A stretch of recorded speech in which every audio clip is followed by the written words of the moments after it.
Welcome to the Commonwealth Matters. I'm Richard Nelson, your host. Should children be allowed to transition to the opposite sex that they were born? That was the question in front of the Kentucky legislature last week as state representatives voted on the Do No Harm Act.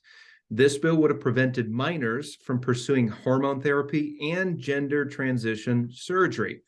The bill passed, but not without strong objections from LGBT activists. Joining us to talk further on this topic is Luka, who shared her story in front of the State House Judiciary Committee last Thursday. Luka, welcome to the program. Thank you. Hey, I appreciate you joining us, especially with all the travel you've done lately, and you're a little bit under the weather. So I hope that you can maintain the questions I'm going to throw at you, and I think you will. But it's really good to have you with us. Yeah, having me. So Luka, I'm going to start out with this. It's a little vignette. After the committee hearing that you spoke in the House Judiciary, you had to be taken out a side door because there were so many activists there opposed to your testimony and opposed to House Bill 470, the Do No Harm Act passing. And you had a personal little side story that I'm going to ask you about a little later. But as I was leaving that, I went down a side hallway, and a representative from the ACLU hollered over to me and said, "Well, Richard, are you happy with your victories today?" And it was in a smarmy tone. She was being cynical, sarcastic, really. And, I stopped for a moment, and all I could say was this, that I saw a lot of brokenness in that Judiciary Committee hearing earlier. There was brokenness in the transgender community, and then there was brokenness on the other side too, those in favor of House Bill 470 passing. And part of what I was referring to was your testimony and your story, which I guess we'll start out with this, Luka. What prompted you to testify before that legislative committee about the dangers of gender transition and hormone therapies to minors? What motivated you to come and to testify? Because I think it's important that when you have bills like this, you have someone who has been through that process as a minor, Yeah. And has come out the other end of it harmed. Mm-hmm. And so I think that is a very important voice to have, and to, you can ignore that at your own peril when it comes to these issues. Yeah. Because it really is a matter of, like, with any other issue, if someone comes out of a process severely harmed, you normally want to hear from that person. And it is very strange for this issue that it's almost seen as like shocking when that person shows up. Well, it's shocking because there are very few people willing to put themselves out there, even if they've suffered real harm like you shared. There's just a fear. There's a reluctance to speak out on this issue. And I know that there are a lot of people that have experienced what you've experienced, but you're one of the few that have actually put yourselves out and have spoken on this. And by the way, on a personal note, I commend you for doing that. I appreciate you sharing your story because it's not easy. But you went into a hostile committee room, and I think we all expected that. But how do you explain that even people who identify as transgender would condemn your story or condemn you for speaking out? How do we get our minds around something like that? Or maybe we can't. I don't know. It really is. That really is kind of a difficult question because of the fact that, like, when you really think about it, they should want more detransitioners speaking up to fix that care system, because you can't fix something until you know it's broken. But for some reason, that community has taken the stance of, if you talk about this, if you do not toe our line, even as a detransitioner, despite any harm you've suffered, you shouldn't speak. And they've made it pretty clear that they would prefer that detransitioners just shut up and go away for the sake of their political movement. The thing that I noticed in that committee hearing was just the level of anger. Not only did they dismiss your testimony, not only were they angry that you shared your story, but it seemed like they were angry at everybody. I had a chance to testify earlier that morning about a similar issue, not directly on point, but a similar issue where many in that LGBT activists were in the room. But they were angry at legislators. They were angry at groups like ours because we've spoken out against it. Um, and again, I'm trying to get my mind around the idea. We have this legislative process where you have bills proposed, you have committees that hear the bill, people debate and dialogue, and yet there was an attempt to just shut it down. And we saw it at the end of that committee hearing where one stood up and started yelling shame, shame, shame towards the legislators who voted for it. And there was just a palpable anger. And it appeared that if it was up to them, they would have absolutely shut down any discussion at any point along the way. They absolutely would have. And they, from what I can tell, they are angry at the world because they are not content with themselves down, no matter what they've done. And you can tell. You can tell just by how they act, how they talk. These aren't people who are actually content with themselves and happier. They aren't. Because people who are like that don't act like that. They don't talk like that. They aren't mad at every single aspect of the world when it doesn't go their way. Yeah. One of the people who testified against this bill was the leader of the Kentucky Fairness Campaign, and he was essentially yelling at legislators. I was surprised that they allowed him to do that, but he was yelling into the microphone and even threatening. And that's something you don't expect to see in public. So you're speaking to this issue from your experience and the advice that you were given as a teenager. Tell us about your story. Yeah, so I was a young teenager with multiple mental health issues at the time, a rough home life. Parents just got divorced. Hmm. And alongside that, I was also heavily groomed, preyed upon, and exploited online to the point of police involvement in that case. Mm-hmm. And as a result of that, I really, I was going through uncomfortable years of puberty, and of course, with all that going on, I grew up and I was like, I don't like these aspects of my body. I don't like the idea of having to grow up into a woman. And it got to the point where I found these kind of communities online where it was like, oh, if you don't like your chest, or you don't like, other aspects of yourself, you don't like the fact that you're starting to grow hips, or you want to be strong, you want all these very stereotypical things, or just twisting of normal teenage insecurities. They're like, oh, well, that just means you're a boy born in the wrong body. And of course, I was in a very vulnerable place. And, when someone gives you something like that, that seems like, oh, this could be the solution to all of my problems. Hmm.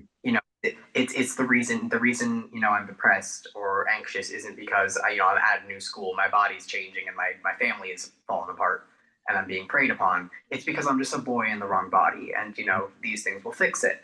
And I guess inherently those thoughts are the start of it, but that's not really where everything kind of went off the rails. It went off the rails when I mentioned it to medical providers, and then seemingly they just took it and ran with it, because all of a sudden it seemed like instead of dealing with all my comorbidities at the time, it just became, no, if we solve this thing, if we focus on this first. I don't know if they assumed everything else would go away or what, but they really just focused on that, and that led to, me being taken to a gender therapist who specializes in gender diverse young people. She's an activist. She's married to an activist. She's an activist, so wasn't going to get much help. And then she worked directly with the gender clinic, and it really, in my town, and it really ended with my first medical intervention I ever had was a double mastectomy at 16. And then a few months after that, I was put on hormones, and I took testosterone for 4 years during crucial development. Yeah. Luka, what kind of counseling did you have before they did the double mastectomy? My counseling was with a gender therapist, so someone who specializes in this kind of stuff, except even with her, it wasn't what I could consider real therapy. Because just affirming someone's belief when they come into a room isn't therapy. That isn't working to the bottom of the issue. That isn't helping them solve any problems. Just going, yes, you're valid. Yes, this identity and this issue you are having is valid, and not working through it Yeah. didn't help me get to the bottom of why this was happening. It didn't. Instead, it just, if anything, pushed me further down this path. Whereas if someone would have been like, okay, you know, you're clearly having issues, you may be having issues with this, but you also have several other things going on that need to be taken care of first, and then we'll see how you feel about that. That might have been enough to, at the time, put me on a different path completely, and I wouldn't be here today. You had mentioned that you were struggling with mental health issues, that your family was breaking up, your parents were going through divorce, sounded like you were going to a new school. When did that happen? When did you start experiencing those mental health issues and then gender dysphoria? This was all around like from ages 13 to 14 when everything started. So, freshman year of high school, I'm at a new school, and I got all the other mess going on as well. So, in what I'm trying to get to is then you found these online communities that were supportive. You eventually went to a counselor who was affirming you, and then eventually you ended up with medical professionals that did a double mastectomy. At any point between the ages of 13 and 14 and 16, when you had a double mastectomy, were you getting any other advice? Was anybody providing a different perspective, counsel that might have helped you to look at the bigger picture, or might have tried to explain why you were feeling the way you were feeling? Was anybody else there to provide a different perspective? Honestly, not really. It really was like, okay, we could figure out, there was no real getting to the root of it, of why all of a sudden this issue popped up. It was just like, yes, it was immediately, yes, you are having this issue, and here's how you're going to deal with it. Yeah, It was really a whole lot of working through anything looking back. yeah.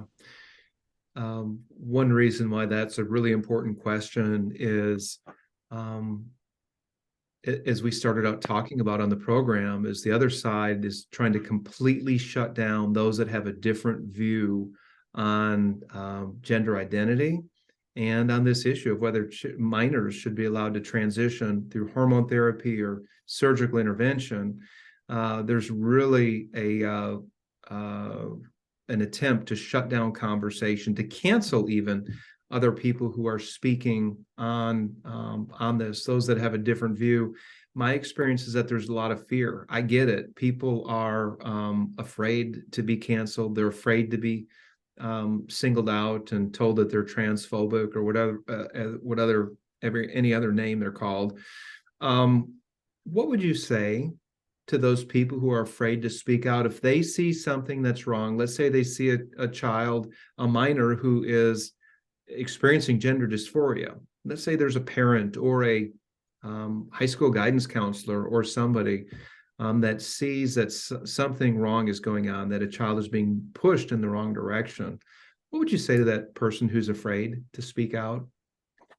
I would say, specifically if it's a child, as a responsible adult, it is your duty to, you know, show that there is maybe another path, whether that be talking to the parent or, you know, even just gently talking to the child and being like, hey, you're gonna want to, like, you're gonna want to wait.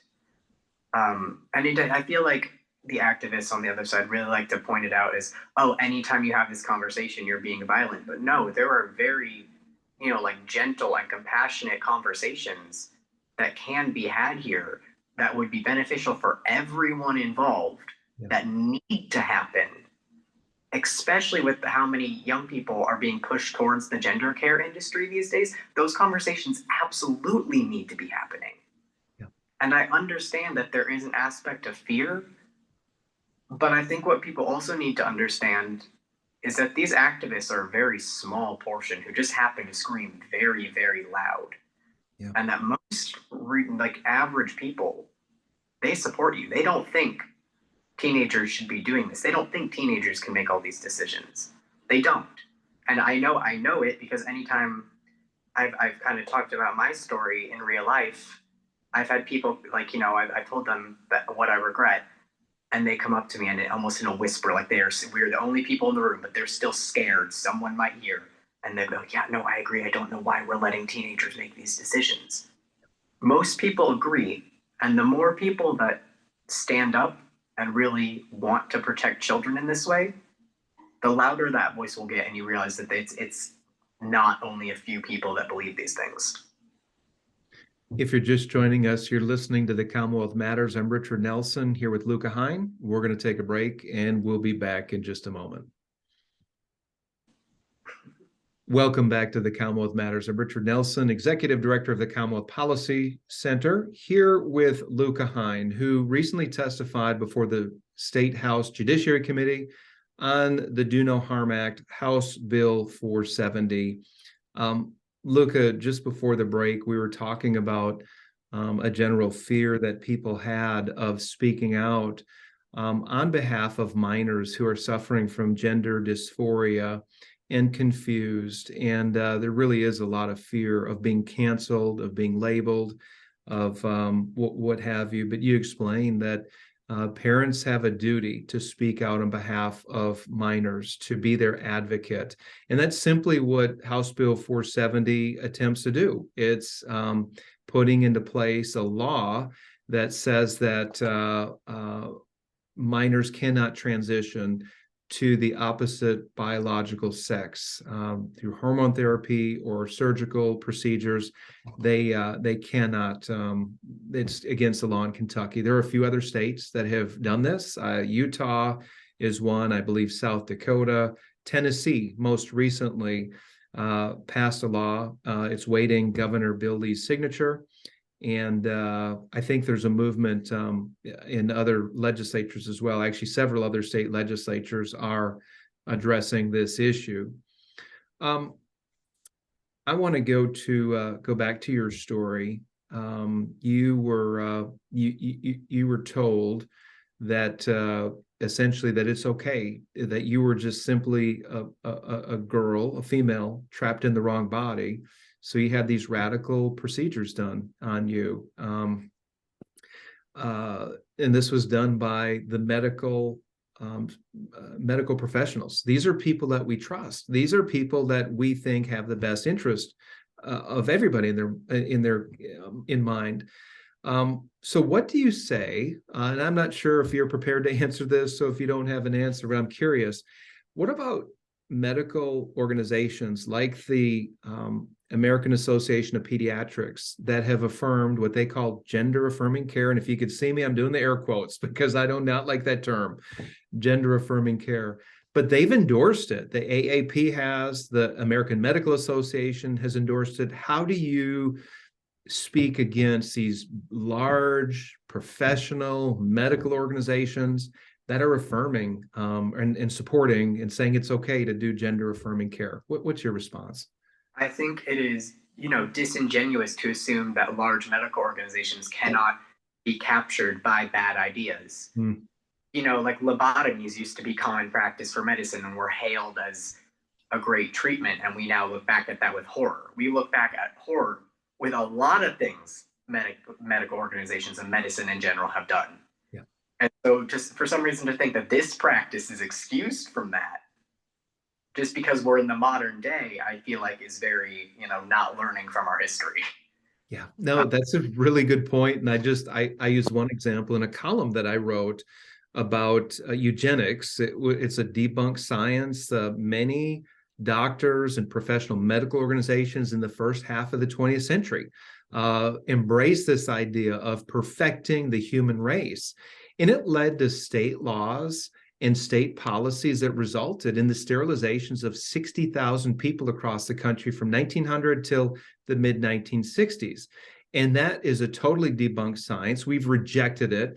And that science, by the way, was based on racist policies, that the Caucasians were a superior class and that Blacks and other races were inferior. So we've rejected that. And that's a very good point that you bring up, that just because it's the medical community doesn't mean that they could have been misled by bad ideology and bad ideas. I And I mean, think, go ahead. especially when you look at the medical organizations that were the leaders that kind of pioneered this care over in Europe. You got Finland, Sweden, Denmark, France, England. They've all pulled back and called this a medical mistake. Yeah. And the people who wrote the Dutch protocol, which is what is used to kind of justify putting kids on puberty blockers, they've said it was never meant to be interpreted this way. Yeah. It was never meant to be extrapolated to a whole care system. They knew it was very experimental, and they handpicked kids with no comorbidities that they thought would benefit from this treatment, knowing it was experimental. Yeah. And somehow over, in the States, and I suppose Canada as well, we've like twisted it to now it is for some reason almost codified into these medical organizations. And you also have almost activist organizations like WPATH who write the so-called guidelines for these things, who have great influence over these medical organizations when they themselves really shouldn't be taken that seriously. Yeah. I think we're seeing the politicization of medicine and of research. They like to point to certain research, but it's been debunked. I'm thinking of the one research paper that the AAP refers to. It was done in 2020, and it purports to show the benefits of hormone therapy for minors that want to transition to the opposite-born biological sex. Yet the study was flawed, according to a Canadian clinical psychologist and scientist with the Canada Center for Addiction and Mental Health.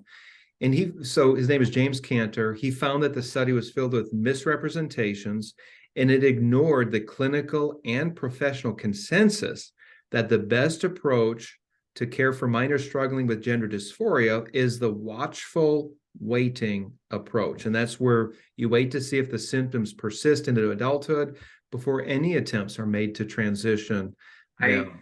I believe that is also directly in the DSM-5, and it talks about how many of these kids, if you just wait, will grow out of these feelings. Because I believe Representative Decker even brought that up and directly quoted the DSM-5 on that. Yeah, and of course, you're referring to the Diagnostic and Statistical Manual of the American Psychiatrists Association, and that's like the Bible of mental health guidance and procedures. And the DSM-5 has this watchful waiting approach towards minors. The number, by the way, 85% of minors suffering from gender dysphoria will eventually embrace their own biological sex as they grow into adulthood. At some time during their 20s, 85% of kids struggling from gender dysphoria will embrace their biological sex. If you break that by sex, it also differs from like around 85% to girls to even up to like in the high 90s for boys dealing with gender dysphoria. And then you realize the best cure for gender dysphoria is going through puberty. So we would advocate to stop that. This doesn't seem right. We've got just a few minutes, Luka. I want to go back to what one of the state representatives on that House Judiciary Committee said. Her name is Pam Stevenson. She's from Louisville. And she argued that gender transition and hormone therapy for minors should be left to parents and children. She suggested that the state is inserting itself between the parent and child relationship. How do you respond to that? I would respond, it is never a parent's right to mutilate your child. Across the globe, female genital mutilation is condemned, and that could arguably be, but it is the right of the parent to make that decision for their children. And we all condemn that still. People go to jail for that still. But it really isn't, because by protecting that child and letting them grow up whole, you are protecting their right to life, liberty, and the pursuit of happiness that they would not have had if they get mutilated as a teenager. Yeah. The state protects children from a lot of things. You can't get a tattoo. You can't drink. You often can't get certain kinds of piercings. You can't drive, you can't vote. There's a lot of things that the state arguably inserts itself into that dynamic to make sure that regardless of how the parent feels, the kid isn't doing this to make them safe.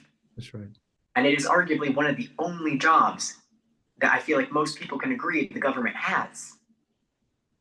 And so that is a very disingenuous argument to go, oh, well, you are interfering with these parents' rights or this doctor's right, because it is never a parent or doctor's right to mutilate a child in this way. Now, that's a very, very good point. And I'm thinking of other examples of where the state inserts itself into the parent-child relationship. I'm thinking at a very young age, state law requires that infants be put in a car seat. Toddlers need to have booster seats. And if parents don't do that, they're going to be in trouble because the state has an interest in protecting those children. And I would say the same as with when we're talking about gender transition surgeries. Luka, you had testified. Well, I'm going to go back to one other thing that's really, really important, and it's the first time I heard this. I'll try to explain it really quickly, but you had mentioned preserving life, liberty, opportunity. Well, when a child, a minor, has a transition surgery where there's mastectomies, that automatically precludes breastfeeding if you ever wanted to become a mother someday. Or if a young boy wanted to have a vaginoplasty, I think that's what it is called for males, but they would be rendered infertile. So the opportunity to be a mother or a father or to nurse a child, those are precluded, are they not? And it doesn't even need to get to surgery for that to be the case. You know, puberty blockers and hormones themselves are just not, if not more. I've explained it as, you know, surgery damaged one part of me. Hormones did everything else. You know, I can't do certain things because my joints hurt so bad. You know, I have heart damage, rib and spine damage, all these things from so-called life-saving care that will limit me for potentially the rest of my life. I never know if I'll be able to have a child, let alone, and I know I certainly won't be able to breastfeed them. Yeah. And that's a really important point. And I'm sorry for all that you have suffered through and that you did not have advocates who sought to protect you and your future.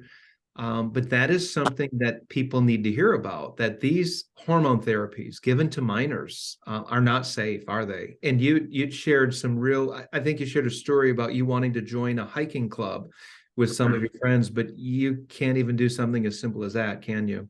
I can't, because it wouldn't be fair to the rest of them if we go on a trip and I can't do it, you know? Because I couldn't get up this fall. I couldn't get up to walk to class some days because everything hurt so bad, let alone do something like that. Yeah. Luka, what would you say? We've got just 30 seconds here. What would you say to parents who have a child suffering from gender dysphoria? Be kind to them, be compassionate with them, but let them grow up, because they're going to do a lot of growing and a lot of finding out who they are. And you shouldn't cement that into being at such a young age when they barely even experienced the world. Yeah, that's a good last word. Luka, on a personal level, thank you for joining us on the Commonwealth Matters, and thank you for sharing a very personal and painful story. And hopefully others will learn from this and heed some of your wisdom and words of counsel. God bless you, and stay strong.